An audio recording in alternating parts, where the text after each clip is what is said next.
Last time we talked about infarcts and hemorrhages.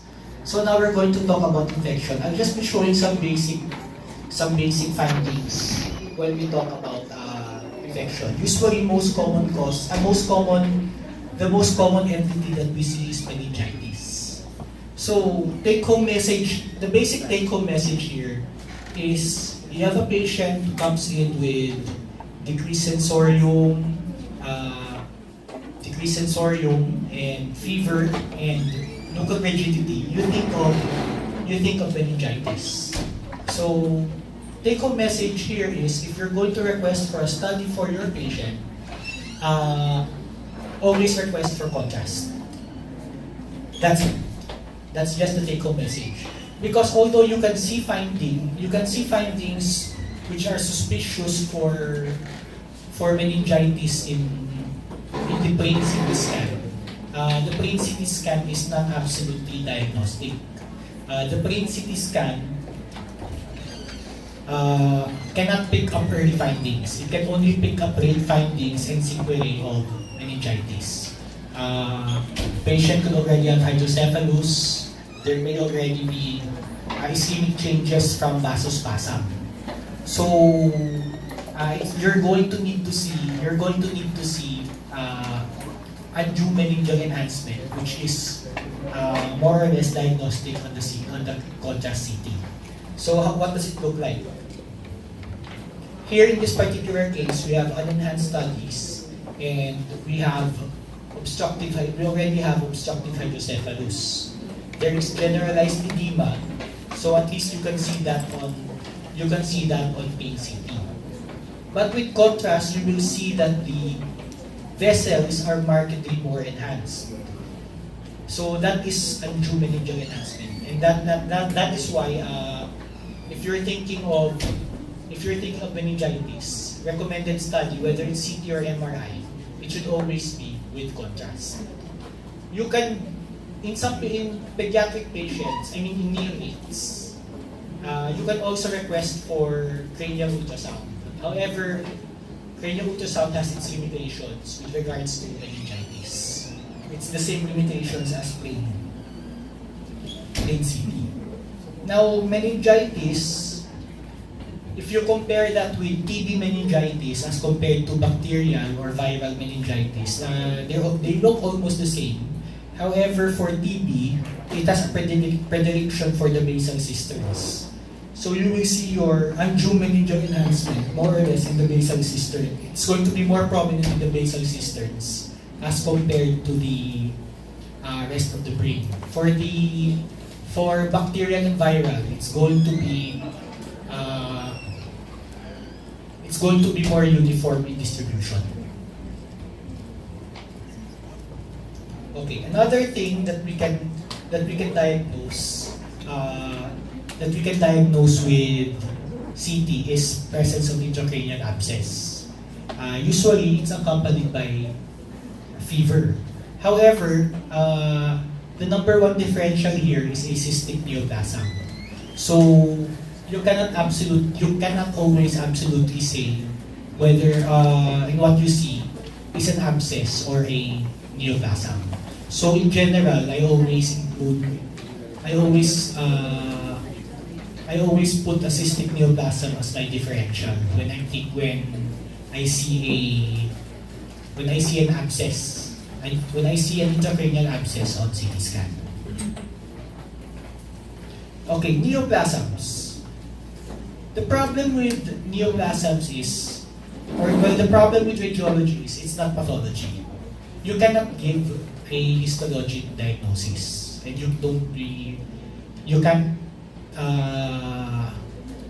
however, what we would want to do is we want to narrow down the differentials for a particular patient.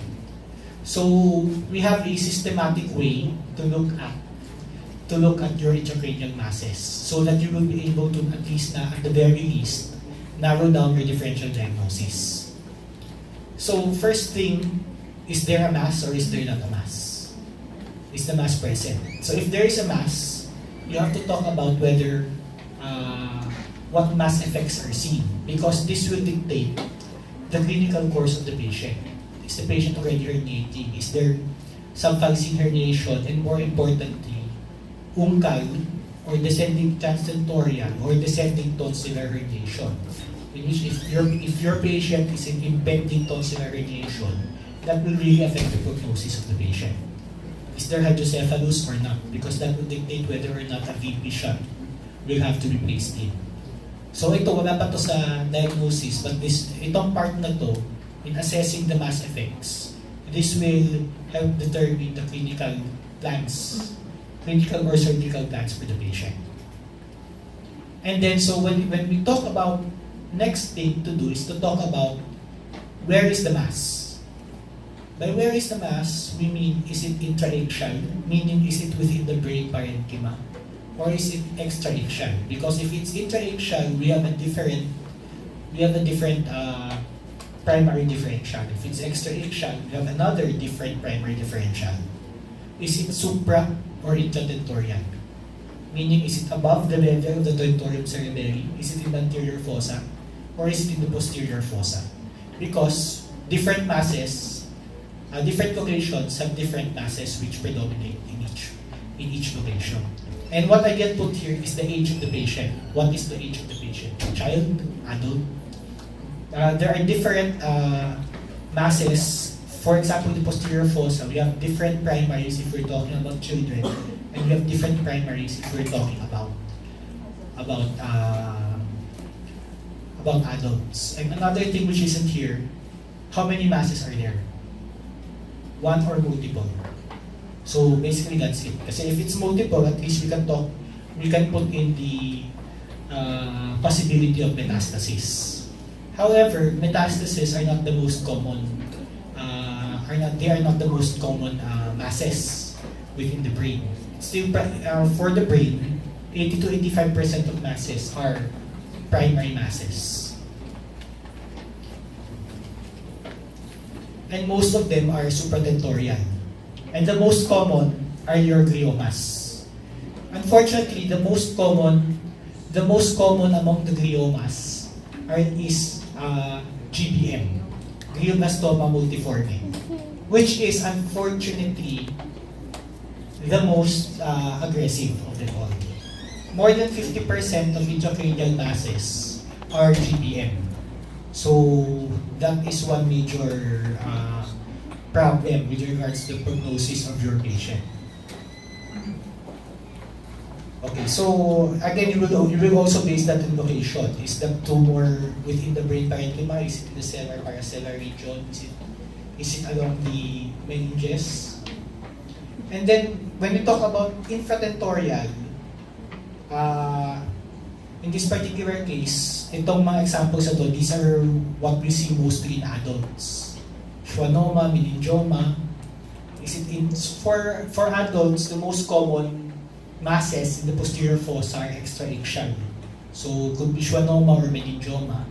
And if we're talking about intraaxial masses, the most common of these is metastasis. For children, there is a different, like I was saying a while ago, for children, with regards to infratentorial masses, we have a different most commons. Brainstem glioma, ependymoma, medulloblastoma, cystic astrocytoma, AV malformation, semangioblastoma.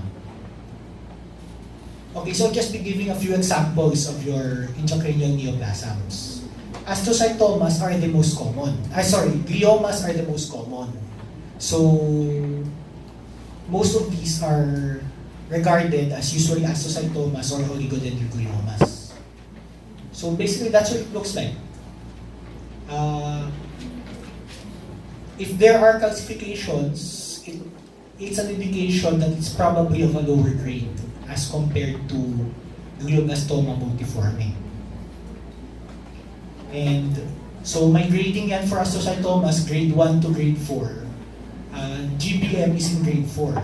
It is the most malignant form, and it has marked amounts of cellularity, and pleomorphism, which is why multiforme, because you have extensive necrosis, and necrosis is the hallmark of GBM. and they have a tendency to cross to the other side. So, like in this particular case, we have what we call a butterfly appearance, plain contrast, where we will see that there is involvement of both frontal lobes, wherein the tumor crossed across the corpus callosum to the other side. Okay, so while your gliomas are the most common intraaxial tumor, when we talk about extraaxial tumors, the most common here are meningiomas. So sila yung second most common overall. So meningiomas are extraaxial and planes with contrast. They usually show very avid enhancement. So now, it just boils down to whether or not you're familiar with which parts are extraaxial and determining how an extraaxial mass will look like as compared to an intraaxial mass. Because you can see it, just because it looks to be in the middle doesn't necessarily mean that it is intraaxial, because this is actually extraaxial in location. It's along the falx cerebri. Okay, congenital anomalies naman. So CT scan is commonly requested.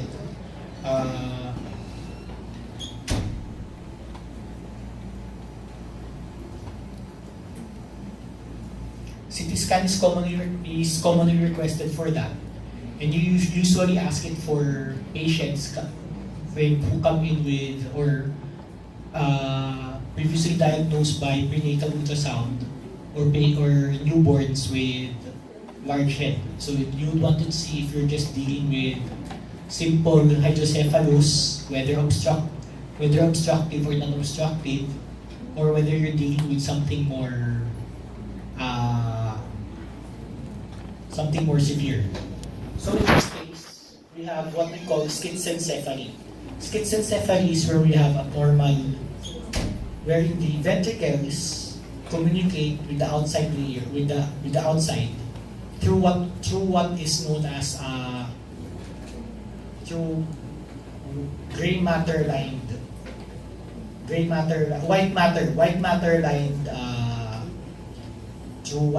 lined parenchyma. So it can be closed slip. In closed slip, usually these patients can be normal, and we usually see it as an incidental finding when the patient comes in for CT scan for another reason. But with open lip, particularly bilateral open lip schizencephaly, patients usually have other severe congenital abnormalities associated with that. So in this particular case, you have your ventricles are already wide open and they already communicate with the meninges. Now another example here is what we call hydranencephaly. Hydranencephaly naman is the result of an intravascular insult during pregnancy, usually particularly in early pregnancy. What happens is there is the blood supply to the anterior circulation is completely cut off. So in effect, no normal brain develops in the anterior circulation. However, there is still blood supply to the posterior circulation, which is why the posterior circulation still appears normal. So here, you will practically see no brain, but you will still see that you have an interhemispheric fissure. You may or may not have thalami or basal ganglia kasi your basal ganglia can get part of their blood supply from the posterior circulation, which is why you can still see the basal ganglia. You may still see the basal ganglia. And since the posterior circulation is intact, you can still see an intact brainstem and cerebellum. But you don't see any normal cerebral hemispheres. This one is holoprosencephaly. It's a spectrum. It's a spectrum of abnormalities which range from what we term as lobar, semi-lobar holoprosencephaly. So this is one of the, in this particular series of abnormalities, we have what we call the face dictates the brain. So ibig sabihin, mas pangit yung patient mo, the more you would expect your intracranial abnormalities to be more severe. And by pangit, we really mean pangit, as in appearance will include cyclopia, and not just cyclopia, absent nose. In some cases, it's not just a nose, but a proboscis-like thing, and severe cleft palate. So these are some of the more severe forms.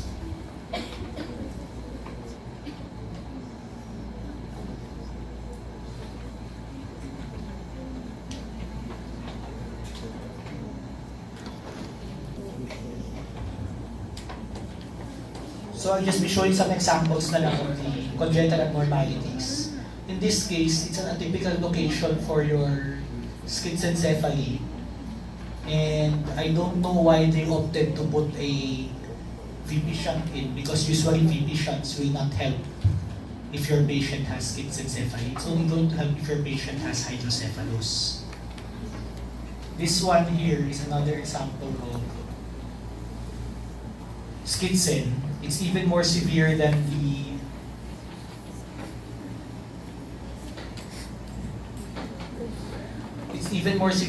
previous example, and because it's so severe, you might have a hard time differentiating this from hydranencephaly. But the thing is, you can still see some parts of your brain left. So this is still schizencephaly, it's not hydranencephaly. And just for comparison,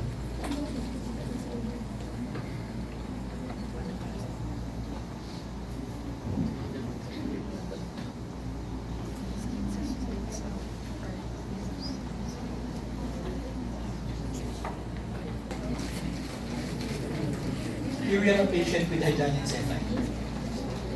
There is still some parietal lobes are still noted because some parts of the parietal lobe get their blood supply from the posterior cerebral arteries. Compare that with, let's say, hydrocephalus lang, and this is typically what you see. Yan. Markedly dilated ventricles, lateral, third. But you will see that the fourth ventricle is not dilated. So this is a case of obstructive hydrocephalus secondary to aqueductal stenosis.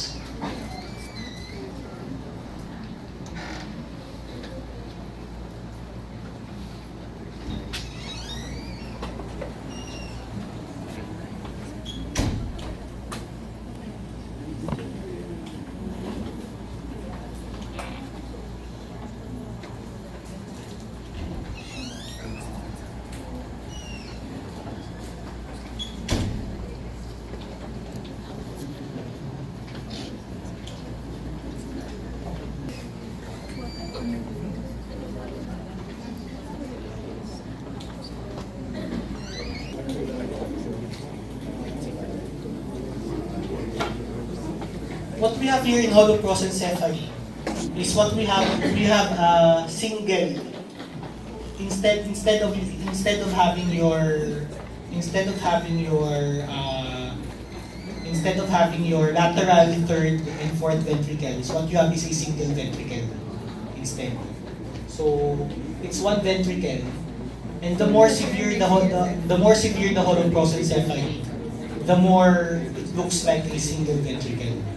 The less severe forms, in this particular case, lobar, the ventricles are already partially formed. You can at least see some semblance that na may lateral ventricle ka, but it's still not a single, it's still not a complete system. Okay, so basically that's it for the anomalies. For the congenital anomalies. So I'll be moving on to the next lecture, to the intro to